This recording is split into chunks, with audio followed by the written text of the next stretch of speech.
Welcome back to Toledo's most local 9 a.m. show. Good day, because you have to sing it, Stephen. You have to sing it. Yeah, sure. Okay, so who doesn't love a good mystery, by the way? Okay, mystery, snacks, bingo, and chatting with the authors about their book. Find that and more at Finch Fern in Sylvania on Saturday. We have two mystery authors with us. I've got Kate Michaelson and Sharon Kay.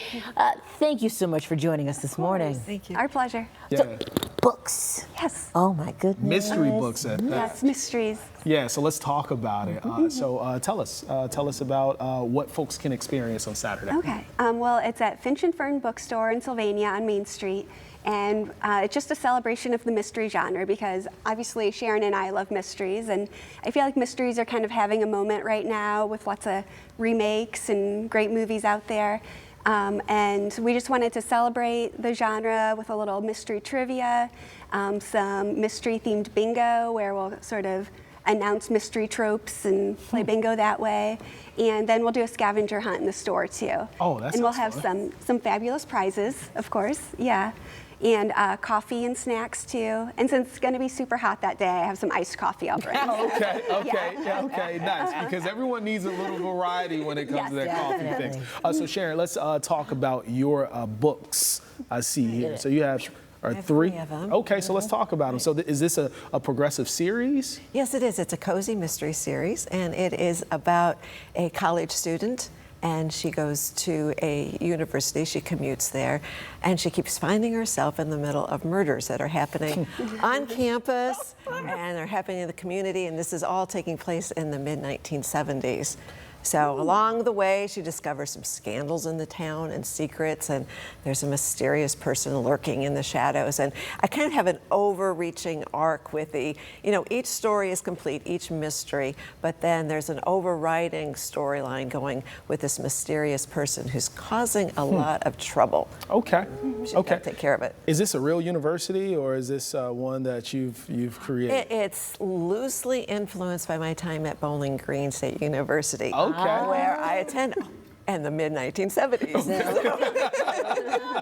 So Awesome. I've tried to include, the music and the food and the things that we did at the time and kind of bring it on back to the 70s. I like it, just bringing in that local feel to it. So as folks are reading, say, oh, I totally know, especially if you went to Right, BG, right. you And know. I changed the names of restaurants, but I've had so many people come up and say, This is were so you talking about?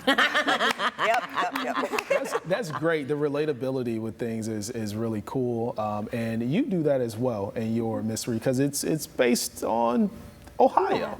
Yeah, so talk to us for folks because we've had you on before and we've talked about your book, but remind folks, what's the premise of things? Sure. So mine's set in a small town in Ohio that I kind of fictionalized based on where I grew up around outside of Cleveland.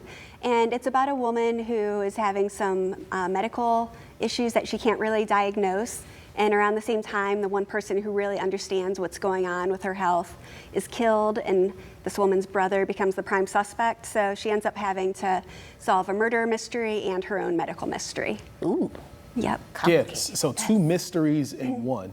And what's interesting, a lot are really trying to solve that mystery when it comes to health today. Yeah, Right. so, and that's something that you went through personally, right? Right, yeah, that was a big reason, for writing a detective or a sleuth that has her own medical mystery, because I feel like a lot of people have symptoms that they can't explain, and they go from doctor to doctor sometimes trying to figure out what's wrong with them.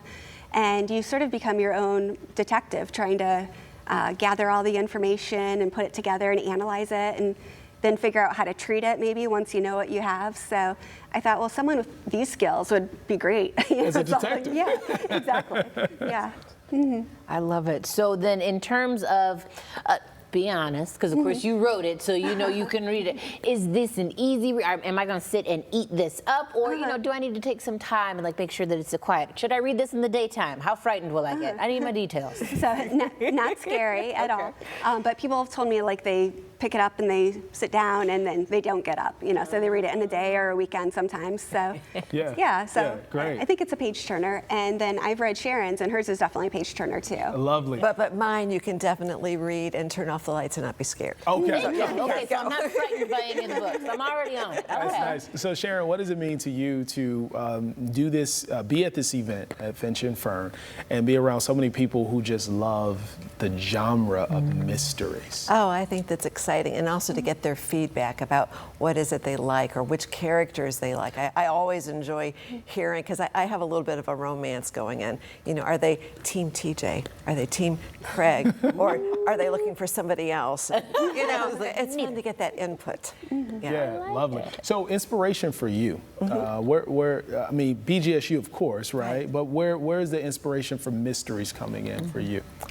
Well, I think actually it happened during the pandemic, because when everything was in lockdown, my daughter and I were watching a lot of those cozy mysteries on TV, and one day she goes, you could write one of those, and I said, why not? And in the back of my mind, those years at BGSU had always been like, oh, there's got to be kind of a story in there, and the pieces just fit together then. Okay, all right. So the event is this Saturday. Give us a breakdown of the time and location. Sure, it's from 10 to 2 Saturday at Finch Fern Bookstore in Sylvania. And there's a little construction in Sylvania, so you can park behind the store, and there's an entrance in the back, or walk around to the front if you need to. Okay, coffee, iced coffee, some snacks, some bingo. And prizes. Yes, and prizes. Okay. Okay. There you go. Yeah. Sounds like a good time. Ladies, thanks so much for joining Thank you. us this Thank morning. you. We appreciate it. Definitely. Now, if you are looking to ground yourself, why not do it in some gardens in Grand Rapids?